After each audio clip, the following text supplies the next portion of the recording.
Mga kababayan, kamusta po? Si Kamanong po, nagbabalik na naman po muli para po magkomento po sa inyo dito po sa Tambayang Makabayan. Magandang umaga po muna sa inyo, tanghali, hapon, gabi at madaling araw po sa ating lahat. Sana po nasa maayos po kayong kalagayan o nasa ayos po tayong lahat na kalagayan mga kababayan. Umpisa na po natin mga tambay. Ito po, pinag-uusapan na po ito sa social media mga tambay. Ito pong ginawa ng presidente po ng Russia na si Putin mga tambay. Hinatulan po ng kanilang korte sa Russia ng 15 years na pagkakakulong po ang isa po sa prosecutor na si Karim Khan mga tambay. Ito po, pakinggan po natin yung kumakalat po na sa social media at komentuhan po natin mga kababayan. If you could build a house like this, Russia hinatulan ng ICC prosecutor at hurado. Ganti matapos ang arrest warrant laban kay Putin. Sinentensiyahan ng isang korte sa Moscow ang chief prosecutor ng International Criminal Court, ICC, na si Karim Khan at 8 iba pang ICC officials ng pagkakakulong in absentia. Bilang tugon sa inilabas na arrest warrant laban kay Russian President Vladimir Putin kaugnay ng digmaan sa Ukraine. Noong 2023, kinasuhan ni Khan si Putin sa ICC dahil sa illegal deportation ng mga bata mula sa mga sinasakop ng Russia na teritoryo ng Ukraine. Bilang sagot, nagbukas ng kaso ang Russia laban kay Khan at sa mga hukom ng ICC. Ayon sa Moscow City Court, unlawfully prosecuted umano ni Khan ang mga Russian citizen at patently unlawful arrest warrants ang ipinag-utos ng ICC. Hindi miyembro ng ICC ang Russia at wala ni isa sa mga akusado ang humarap sa korte. Sinentensiyahan si Khan ng 15 taong pagkakakulong, habang ang 8 ICC staff kabilang ang dating ICC President na si Piotr Hofmansky ay hinatulan ng 3 taon hanggang 15 taon. Kasalukuyang suspendido si Khan dahil sa isang internal probe kaugnay ng sexual misconduct allegations na mariin niyang itinanggi. Nauna na ring patawan ng sanctions ng United States si Khan dahil sa mga investigasyon ng ICC laban sa US at Israeli officials. Tulad ng Russia, hindi rin miyembro ng ICC ang US at Israel na may kabuuang 125 miyembro estado. Russia hinatulan ng ICC prosecutor at Yan po mga tambay, kinasuhan po ang dati pong prosecutor mga tambay. Isa po sa prosecutor po ng ICC na si Karim Khan at may kasamahan pa, mga kababayan. Grabe no? Hindi po miyembro yan. Hindi rin po miyembro ang Amerika ng ICC. Hindi rin po miyembro ng ICC ang Pilipinas. Hindi na po miyembro yan eh. Ganon din ang Amerika, ang Russia o ang Russia. Pero ang Pilipinas hindi miyembro ng ICC. Pero nahandun po ang dating Pangulong Duterte. Ibang klase, no? Nakita niyo po yung mga bansa na malalakas, mauunlad, Amerika, Russia. Nakita niyo pa bang nagtiwala sila sa ICC? Dahil sila po alam nila ang ICC, mga kabayan, ay hindi na dapat pagkatiwalaan. Kaya nga hindi na sila nagmiyembro dyan eh.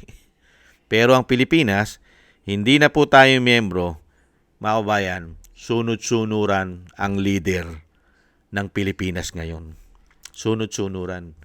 Kahit po binastos na ang ating soberenya, ang ating judicial, at yung tinatawag na bendalo, mga kababayan. Kaya dito po, nakikita po natin mga kababayan kung anong klase po ang ICC. Ang ICC po ay hindi na pinagkakatiwalaan ng malalaking bansa, katulad po ng Russia at ng Amerika. Lalong-lalo ang Amerika. May sanction nga yan eh. Di po ba? Lalong-lalo yan si Karim Khan. Di ba? Si Karim, ibang klase po yan. Yan po ay may kinaharap pong anomalya yan, issue, mga kabayan. Pangmumulestya po ang kaso niyan. Ibang klase po yan. Pero yan po ay human rights. Ibang klase po yung tao na yan. Ibang klase po yung ICC na yan. Yan po ay nararapat lang po sa kanila yan. Kaya ito pong miyembro ng ICC, lalo-lalo po to si Karim Khan, wag na wag kang magpakampante. Baka isang araw, alam naman natin ng Russia, may kakayahan yan. May kakayahan yan. Baka isang araw, mapunta ka ng Russia, doon ka na makulong. Grabe ka. Lalong hindi ka makakawala ron. Ito si Karim, baka pagpiestahan ka ron. At yung mga kasamahan mo sa Russia, ibang klase ang ginagawa ninyo. Dahil nga po sa masyado kayong bias, lalong-lalo sa malilit na bansa. Yan nga po yung sinasabi natin.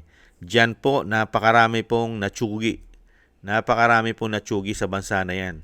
Diyan po sa Ukraine at Russia. Kung yung mismo na nagkakagera at hanggang ngayon na may gera, nakita nyo po, sinampahan pa ng kaso at hinatulan ng 15 taong pagkakakulong. Samantalang nasa kanila yung giyera, sila ang nakikipagdigmaan at dire-diretso po ang may natsuchugi dyan. Pero sa atin, ibang klase po. Ibang klase po ginawa nila kay dating Pangulong Duterte. Si dating Pangulong Duterte, ang ginigera, salot ng bansa. Pahirap. Napakaraming tsinuchugi at nagbibigay ng napakaraming problema sa bansa dahil ayaw magbago, lalong-lalo sa bisyo nila. Di po ba? At grabe po ang krimen na ginagawa nila pagka po sila ay wala na sa kanilang mga sarili. Dahil nga po, bangag na ang mga damuho na yan. Hindi po ba? Baliktad Baliktad kung sino po yung lumilinis ng bansa dahil ito'y salot na, ayaw na magbago. Samantalang yun yung pinatapon sa Netherlands, sa The Hague, sa ICC. Samantalang yung bansa na hanggang ngayon may digmaan, natsuchugi dyan, karamihan ay normal na tao. Karamihan ay normal na tao ang natsuchugi. Bata, matanda, babae, lalaki, baka meron pang buntis. Hindi po ba? Natsuchugi sa digmaan. Pero, hindi mapasukan ng ICC. Hindi niya kayang panagutin at hindi niya kayang ikulong ang mga leader nito, katulad ng presidente ng Russia. Bagkus, nagkabaliktad pa. Siya pa ang ipakukulong ngayon. Nakita niyo po yun? Kaya makikita mo po yung ICC, ang kaya lang po niyan, ang kaya lang ng ICC, yung mahihirap na bansa at yung may presidente na buang at presidente na bangag. Umano, yan lang po ang kayang-kaya ng ICC. At nagagamit po yata sila sa politika. Yan po ang pinakamatindi riyan. Kaya po dapat po talaga sa mga hurado na yan, sa mga prosecutor na yan, talagang dapat po ikarmahin. Karmahin po talaga ang mga hayop na yan umano. Kung sila po ay nagpapagamit sa politika at pinagkakakitaan nila ito ng limpak na salapi. Katulad ng ginawa nila kay dating Pangulong Duterte umano. Mukhang pinagkakitaan nila at ginawa nilang gatasan ang gobyerno ng Pilipinas, ang taxpayer. Hindi kaya? Kaya dapat po yan. Sana nga po masampulan yan Kung may kakayahan ng Russia o ang Russia, kung may kakayahan ng Russia na yan ikunin, talagang ikulong nila sa bansa nila, yan si Karim Khan at yung mga iba pa na sinampahan at hinatulan nila ng pagkakabilanggo. Sana po, gawin sana ng Russia yan. Kung meron po silang kakayahan, kunin nila yan. Kamukha ng ginawa nila kay dating Pangulong Duterte. Mga kabayan, kinuha ng gobyerno. Sana ibigay po yan. Kamukha po ng ginawa ni Bongit, ipinamigay ang Pilipino. sa Netherlands. Ganon din po sana kung saan po nahandyan si Karim Khan at ang mga kasamahan niya na hinatulan ng pagkakabilanggo sa Russia o sa Russia, ibigay din po sana yan. Ibigay din. Hihatid din sana yan, kamukha nung ginawa kay dating Pangulong Duterte. Hinatid. Di ba? Sa pilitang hinatid. Wala pang isang araw. Sana, kung saan bansa, sana, kung si Karim Khan ay nasa Amerika, ibigay po sana ng Amerika yan kay Putin, mga kabayan, nang maranasan niya ang ginawa nilang kahayupan at kademonyohan umano. Lalong-lalo kay dating Pangulong Duterte. Maranasan din po sana nilang makulong. Hindi po ba? Dahil po sa sobra po nilang ginagagamit sa politika at pera pa yata, mga kababayan. Yan po. Sana po danasin din po ng mga prosecutor. Danasin din po nila ang ginawa nila kay dating Pangulong Duterte. Mga kababayan, sana, mga kababayan, ibigay din po sana yan. Kamukha nung ginawa ni Bonget at ng grupo ni Bonget umano kung paano po ipinatapon ng dating Pangulong Duterte. Mga kababayan, sana, yan, unahin na po yan si Karim Khan, mga tambay. Ipadala po sana yan sa Russia na magkaalaman na at yung iba pa na sinasabi po. Sana po magkatotoo po yan, mga kababayan.